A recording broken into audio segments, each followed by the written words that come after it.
He tore his pregnant ex-wife's dress at his own wedding. Right there in front of 300 guests, in front of cameras, in front of God, and everybody. He ripped that emerald fabric from collar to waist like she was nothing, like she was garbage, exposing her swollen belly and her poverty in one vicious motion. He wanted to destroy her, to crush whatever dignity she had left standing in that Lagos ballroom. But what Nancy revealed next, what came crashing down on James Diike in the hours and days that followed, brought him to his knees and turned his perfect wedding into a nightmare he would never forget. And that was just the beginning of his downfall. Hello friends, welcome to our story. Before we start, please like this video and subscribe. Also, tell us in the comments where you're watching from: Lagos, Abuja, maybe London or New York. We want to know. This is a story about a man who confused success with character, who mistook his wife's sacrifice for weakness, and who learned too late that some women aren't poor. They're just waiting for fools to reveal themselves. James Diike stood on the balcony of his penthouse in Ikoyi, looking out over Lagos as the sun set behind the skyline, painting the city in shades of gold and orange. He was 35 years old, and by every measure that mattered to him, he had made it. The penthouse cost more per month than most Nigerians earned in a year. His Rolex caught the fading light as he raised a glass of expensive cognac to his lips. Below him, traffic crawled through Victoria Island while he floated above it all, untouchable, successful, important. Diike Tech Solutions, his fintech startup, had revolutionized mobile banking across Nigeria. What started as a simple app for peer-to-peer money transfers had exploded into something worth millions. Business magazines called him a visionary. Tech conferences flew him first class to speak. Investors lined up outside his office with briefcases full of capital. He had become the kind of man people wanted to be seen with, the kind of man who walked into rooms and changed the atmosphere just by being there. But 7 years ago, James Diike had been nobody. He'd been a man with an idea and empty pockets, living in a 2-room apartment in Surulere with his young wife, Nancy. She had believed in him when no one else would. She had listened to his pitch 100 times, encouraging him when investors laughed in his face. And when he needed capital desperately, when the business would die without funding, Nancy had sold a piece of land she said belonged to her grandmother. 15 million naira that became his first real office, his first employees, his foundation. He never asked too many questions about that land. Nancy said her grandmother wanted to help, and he'd been too desperate and too grateful to dig deeper. Nancy had worked herself to exhaustion while pregnant with their son Samuel. She waitressed during the day at a hotel restaurant and cleaned offices at night, coming home with swollen feet and tired eyes, never complaining. She had held him when he wanted to quit. She had celebrated every small victory like it was a miracle.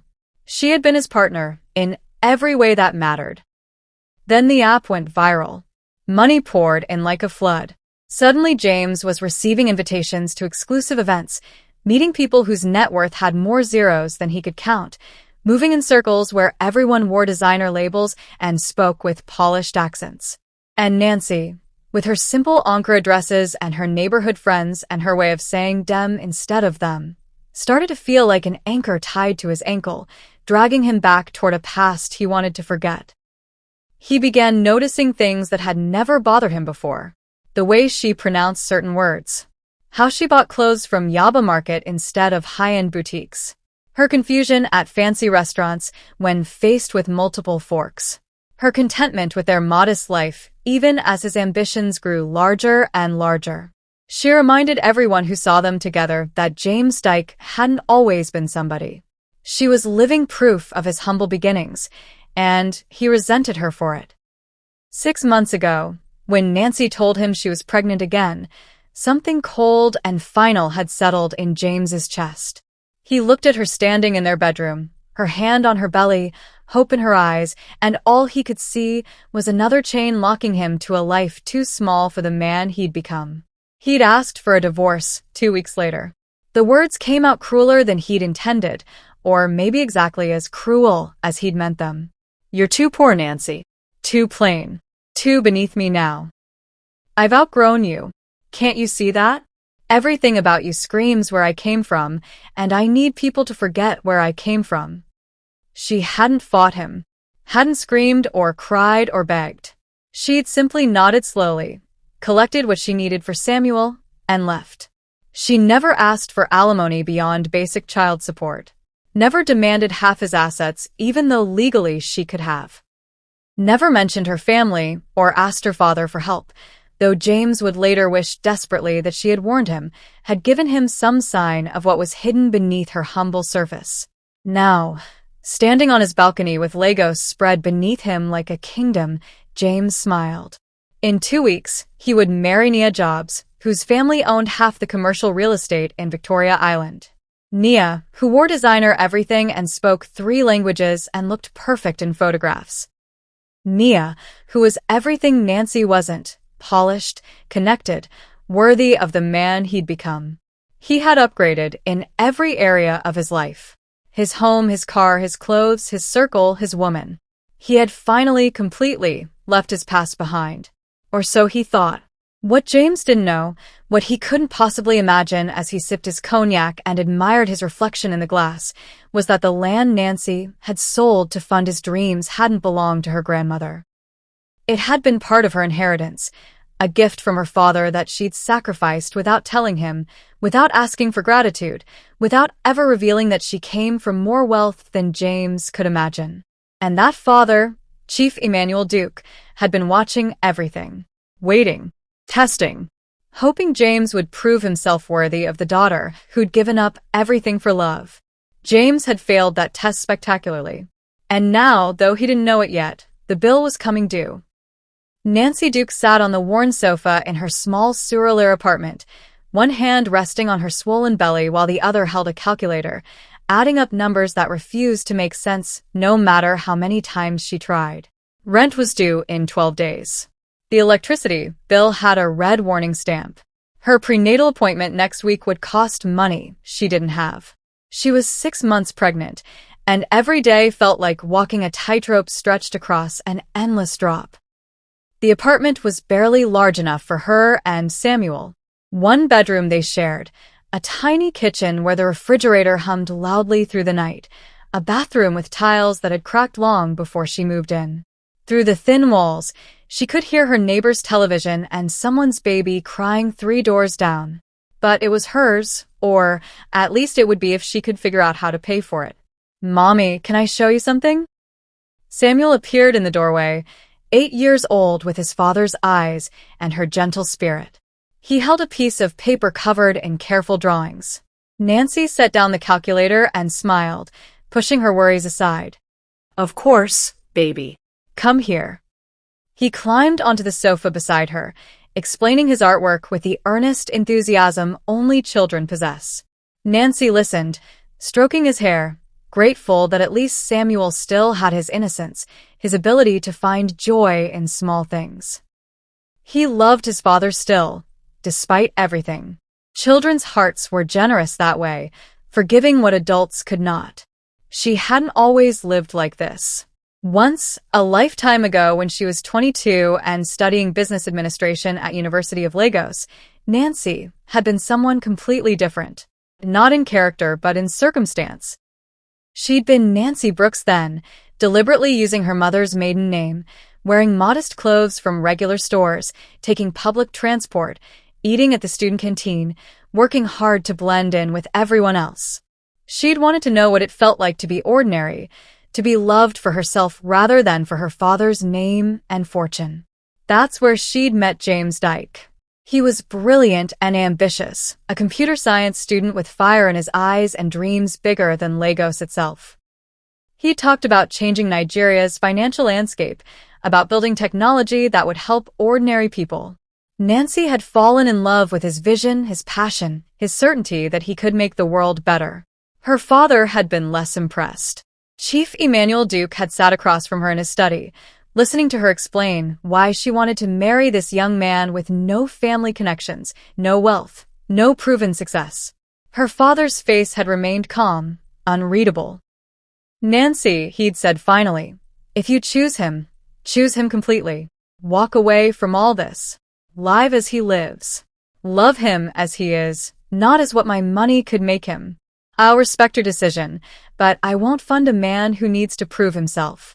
If he's worthy of you, he'll show it without my help." She'd agreed, without hesitation. She'd married James in a simple ceremony, moved into his tiny apartment, worked alongside him to build his dreams. She'd never told him about the Duke fortune, about the hospitals her father had built across Nigeria, about the investments and properties and legacy waiting for her. She'd wanted James to love her, Nancy, not the heiress to billions. What she didn't know was that her father had never truly stepped back. Chief Emmanuel Duke had watched from a distance, protective but not controlling, investing in James's company through intermediaries, giving the young man every opportunity to prove his character. Her father had been testing James, hoping he would be worthy of the daughter who'd sacrificed everything for love. James had failed that test in the most spectacular way possible. "Mommy." Samuel's voice pulled her back to the present. His drawing lay forgotten in his lap, and his eyes held something heavy, something that made him look older than 8. "Daddy called me yesterday." Nancy's chest tightened. "What did he say, baby?" "He's getting married. In 2 weeks." Samuel's voice was small. "He asked if I wanted to be the ring bearer. He said I could, but only if." He trailed off, looking down. "Only if what?" "Only if you come to the wedding. He said you have to be there, or I can't do it." Samuel looked up at her with tears pooling in his eyes. "Please, Mommy." "I want to be in Daddy's wedding. I want him to see me. I want him to be proud of me." Nancy felt something crack inside her chest.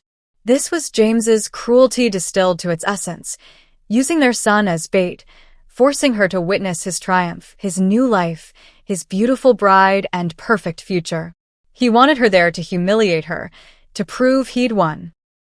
But she looked at Samuel's pleading face, at his child's desperate hope that maybe if he was good enough, maybe if he did everything right, his father would love him the way he deserved to be loved.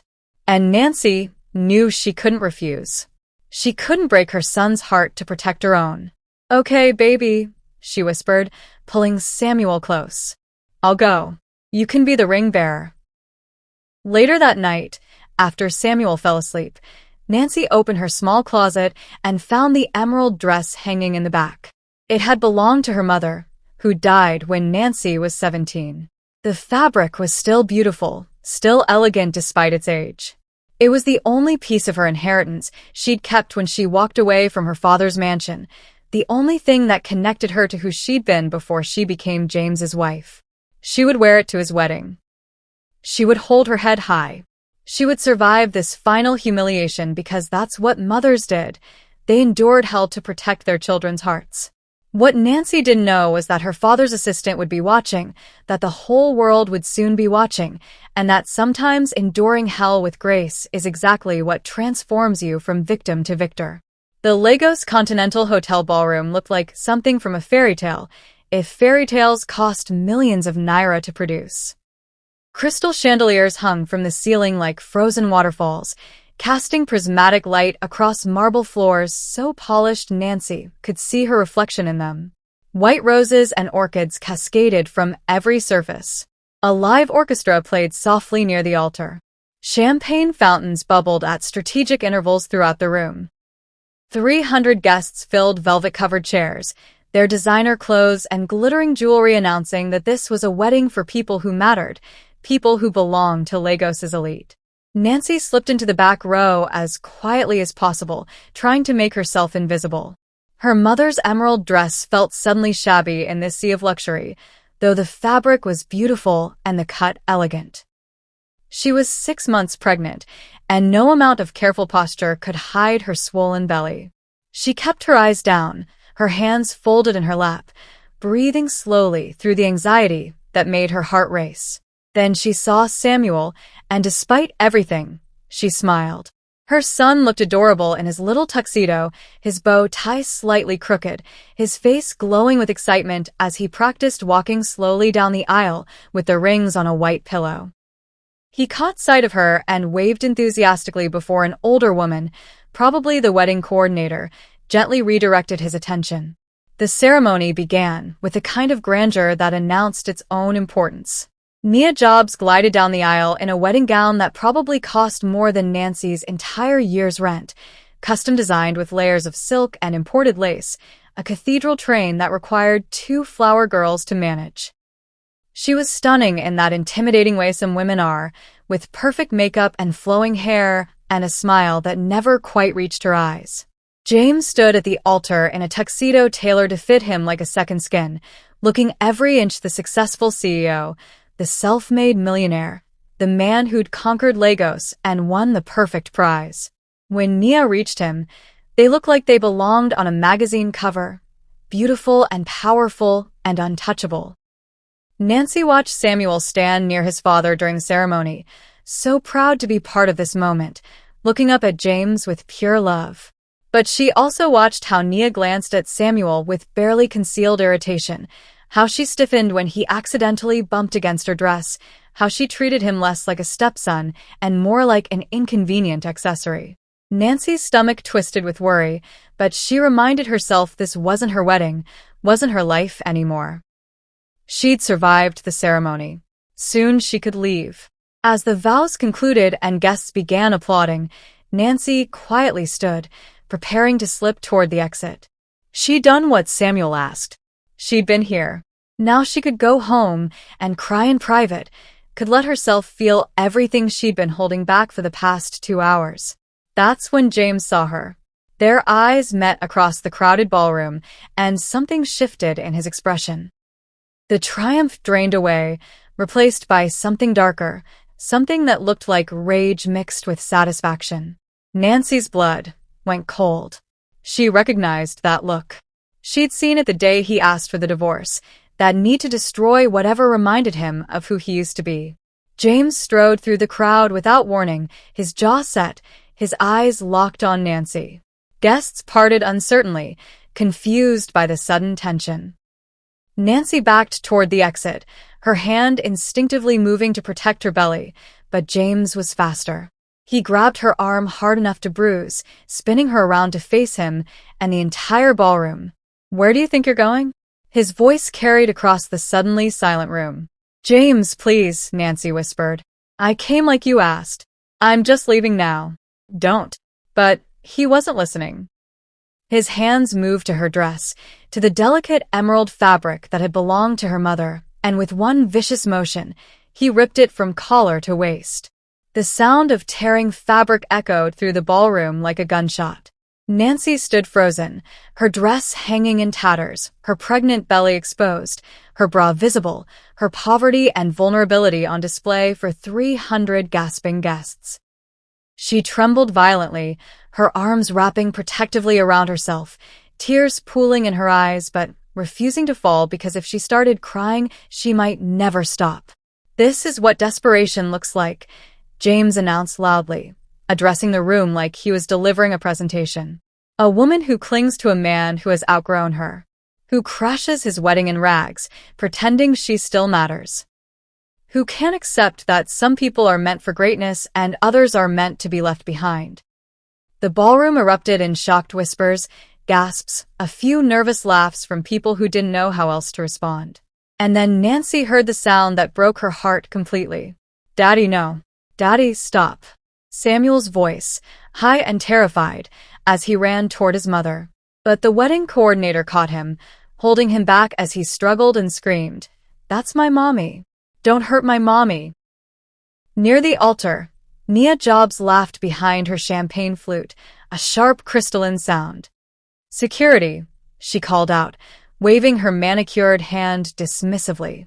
"Please remove this disturbance. This is a private event." Nancy looked at James one last time, seeing nothing in his eyes that resembled the man she'd once loved. Then she turned and ran, her torn dress clutching around her, her dignity in shreds, her son's cries echoing behind her. She didn't see the guest in the third row whose phone had captured everything, whose finger hovered over the upload button, even as Nancy fled. She didn't see the video already beginning its journey across Nigerian social media, didn't know that her private humiliation was about to become a national scandal. She only knew that she needed to escape, needed to breathe, needed to survive the next 5 minutes before she let herself completely fall apart. Outside the ballroom doors, a well-dressed man in his 60s stood waiting beside a black Mercedes, his face expressionless, but his eyes burning with quiet rage. Mr. Adeyemi, Chief Duke's personal assistant, had watched everything through a live stream one horrified guest had started. "Miss Nancy," he said gently, opening the car door. "Your father has been waiting.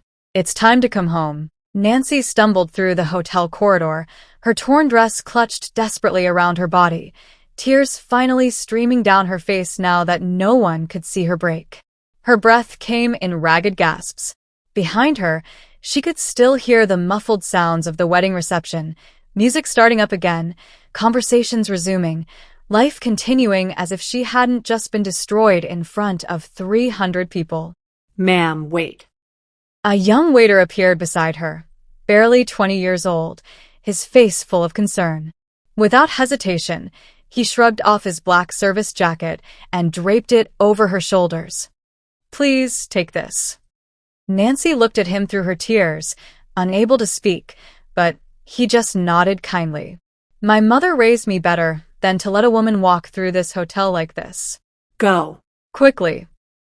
She pulled a jacket tight and ran toward the exit, her flat shoes slapping against marble floors, past expensive art and polished brass, and the kind of luxury that now felt like mockery. She burst through the front doors into the Lagos evening, expecting to face the street alone, to call a taxi with money she didn't have, to somehow make her way back to Surulere and her small apartment where she could hide forever. Instead, she found a black Mercedes waiting at the curb, and standing beside it, a distinguished man in his 60s wearing a perfectly tailored suit. Mr. Adeyemi, her father's personal assistant, the man who'd known her since she was a child. "Miss Nancy," he said gently, opening the rear door. "Please." "Your father has been waiting." Nancy stared at him in shock, her mind struggling to process this impossible coincidence. How are you here?" "Mr." Adeyemi's expression remained professionally neutral, but something flickered in his eyes. Something that looked like controlled fury. "Your father always knows, Miss Nancy. He's been watching. Always watching." He paused. "I saw what happened through a live stream. Half of Lagos saw what happened. Please get in. Let's get you home." The drive to Banana Island passed in a blur. Nancy sat in the back seat wrapped in the waiter's jacket and her tattered emerald dress, watching Lagos flow past the tinted windows. The city looked different somehow, or maybe she was different. Maybe something fundamental had broken inside her that could never be repaired. She'd known James would humiliate her, but she hadn't anticipated the completeness of it, the public cruelty, the way he'd stripped away not just her clothes but every shred of dignity she'd been trying to maintain. "Miss Nancy," Mr. Adeyemi said quietly from the front seat, his eyes meeting hers in the rearview mirror. "You should know that the video is already online. It's spreading very quickly." Nancy closed her eyes, a fresh wave of humiliation washing over her. Of course someone had recorded it. Of course her degradation would live forever on the internet. What Nancy didn't know, what she couldn't see from inside the Mercedes, was the storm that was already building across Nigerian social media. The video, posted by a horrified guest within minutes of Nancy's escape, had begun spreading like wildfire across Twitter, Instagram, and Facebook. The hashtag Justice for Nancy was already trending. In an apartment in Lekki, popular actress Chioma Adekunle watched the video 3 times, then posted to her 4 million followers. "This is beyond disgusting. A pregnant woman? At his own wedding? What kind of monster does this? Justice for Nancy." In Abuja, a senator's wife shared the video with a caption, "We talk about respecting women in Nigeria, but then we watch this happen? This man should be ashamed. That poor woman. Justice for Nancy." In London, a Nigerian diaspora blogger wrote a thread that would be shared 50,000 times. "Let me tell you why this video is breaking my heart. This woman attended his wedding for their son. She came in peace. And he publicly destroyed her. Where is the humanity? Justice for Nancy." News outlets began picking up the story within the hour. Tech CEO James Diike publicly humiliates pregnant ex-wife at luxury wedding. Viral video shows shocking cruelty at Lagos society wedding. Who is Nancy Duke? The mystery woman behind #JusticeForNancy. Social media detectives, the kind who could find anyone's history within hours, started digging. Nancy Brooks. Married to James Diike 7 years ago. One son, Samuel. Divorced 6 months ago. But who was she before? Who was her family? Why did her last name sometimes appear as Duke? Back at the Lagos Continental Hotel, the reception continued awkwardly. Guests clustered in small groups, whispering, checking their phones, watching the video that was now everywhere. Some looked horrified. Others looked uncomfortable. A few looked entertained by the drama. James stood near the champagne fountain, his tuxedo still perfect, his expression irritated as his best man showed him the phone screen. It's already got 100,000 views, man. People are angry. Maybe you should, I don't know, release a statement or something? A statement. James laughed, though it sounded forced. About what? About removing a disturbance from my wedding? She shouldn't have been here in the first place. But James, she's pregnant. And people are saying. I don't care what people are saying. James grabbed a glass of champagne, his hand trembling slightly, though he tried to hide it. It'll blow over by Monday. These things always do. Social media gets outraged about something new every day. Next week, no one will remember this. Nia appeared beside him, her wedding dress rustling, her face showing the first cracks in her perfect composure. James, people are leaving. Important people. My father's business associates. They're saying they're uncomfortable. Let them leave, James said, but his voice had lost its certainty. We don't need people who can't understand. Understand what? Nia's voice was sharp now. That you just assaulted your pregnant ex-wife on camera? That video has my face in it too, James. I'm the bride laughing while you tear that woman's dress. Do you understand what that looks like? She's nobody, Nia. This changes nothing. But even as he said it, James felt something cold settling in his stomach. He could see guests watching him differently now, could feel the atmosphere in the ballroom shifting from celebration to judgment. His phone buzzed continuously with notifications, messages, calls from his PR team, from board members, from investors. He silenced his phone and turned back to his bride, forcing a confident smile. Trust me. By Monday, this will all be forgotten. Miles away in Banana Island, the Mercedes pulled through imposing gates and up a long driveway lined with palm trees. The Duke Mansion rose before them, a stunning example of modern Nigerian architecture, all clean lines and glass and understated elegance. Nancy had grown up here, had left here 7 years ago to marry James, and now she was returning in torn clothes and broken spirit. Mr. Adeyemi helped her out of the car, leading her gently through the front entrance. The house was quiet, tastefully lit, filled with the kind of calm that comes from real wealth rather than desperate displays of it. Nancy walked through familiar corridors like a ghost, barely seeing anything until she found herself standing in her old bedroom. It looked exactly as she'd left it. Her books still on the shelves. Her childhood photos on the wall. The bed made with fresh linens as if she'd never been gone, as if her father had been waiting all these years for her to come home. She stood there trembling, the waiter's jacket still wrapped around her, tears drying on her cheeks, when she heard soft footsteps behind her. Nancy. Her father's voice, deep and gentle and filled with a pain that matched her own. She turned and saw Chief Emmanuel Duke standing in the doorway, his distinguished face carefully composed but his eyes burning with a kind of rage only fathers feel when their daughters are harmed. Daddy, Nancy whispered and finally allowed herself to collapse. Chief Emmanuel Duke caught his daughter as she collapsed, holding her with the gentle strength of a man who'd built hospitals with his bare hands and empires with his mind.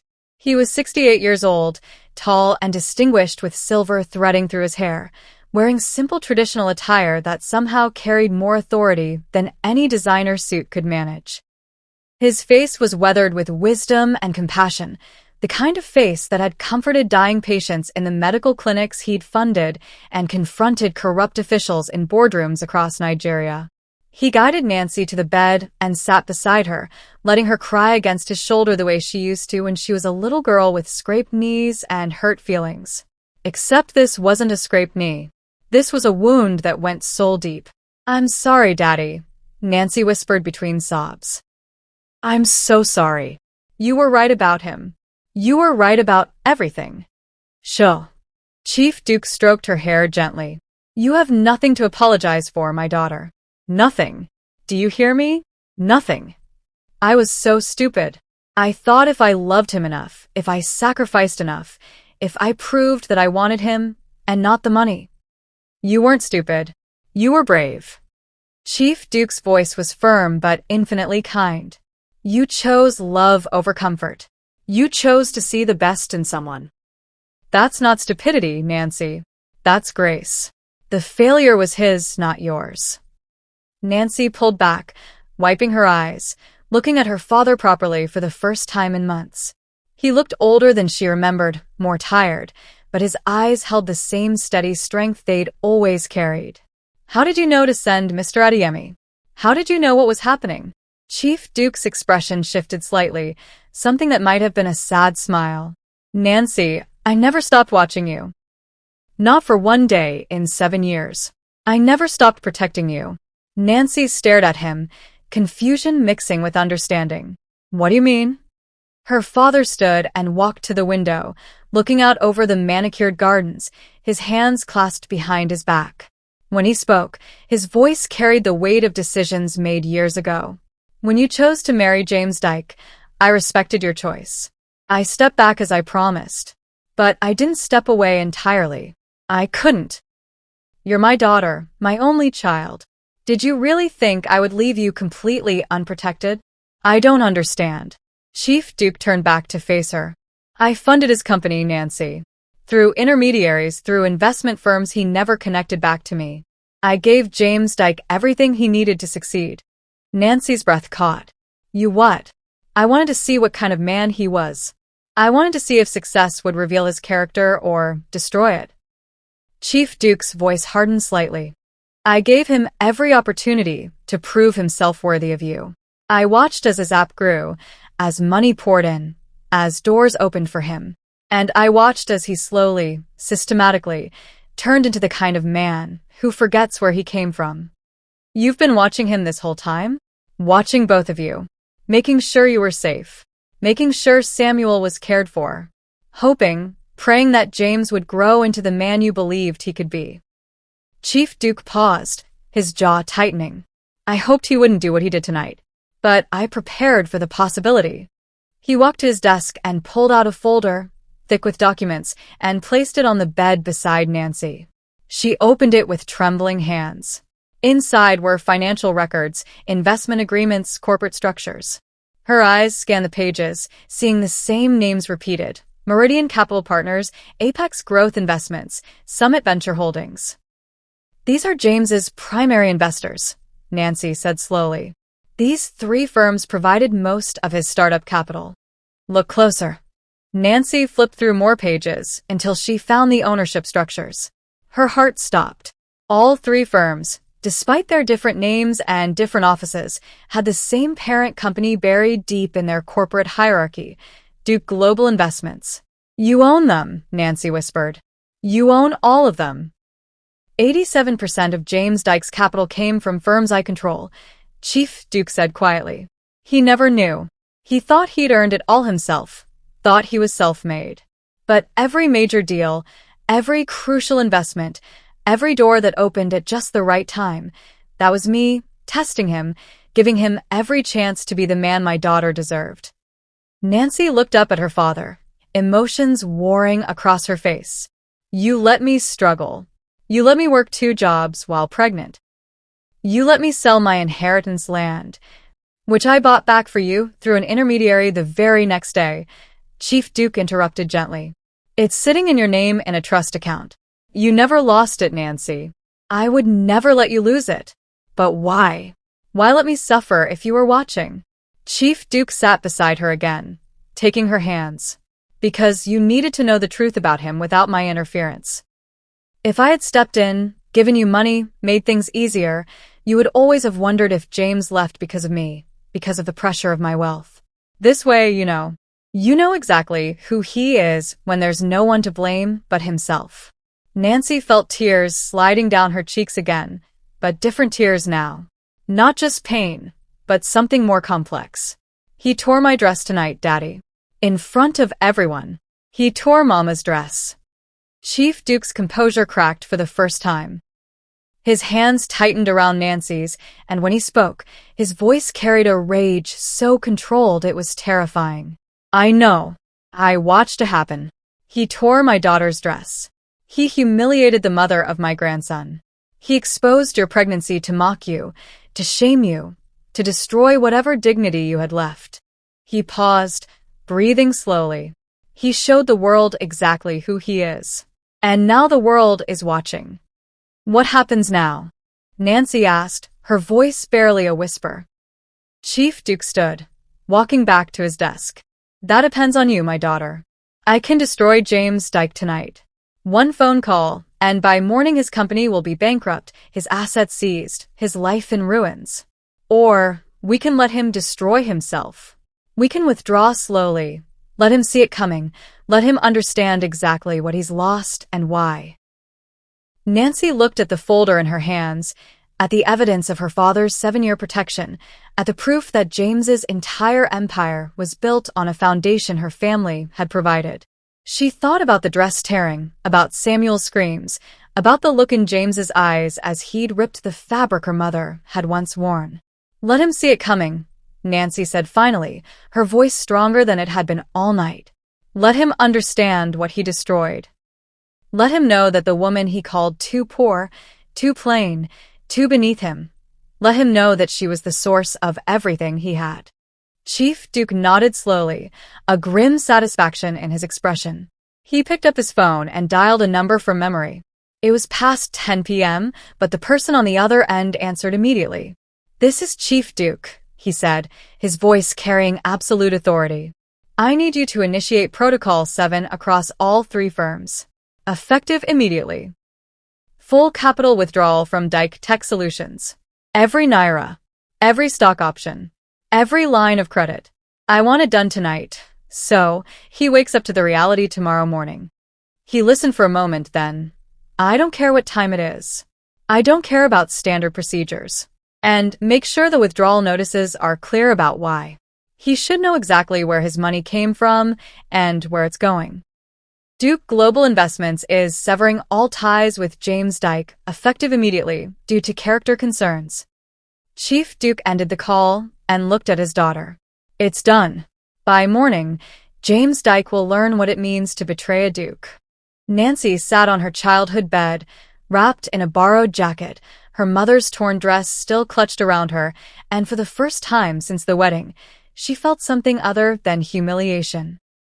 She felt the first stirrings of power, the understanding that she had never been the poor, desperate woman James had portrayed her as. She had always been Chief Emmanuel Duke's daughter. She had just been waiting for James to reveal himself completely before she reminded the world.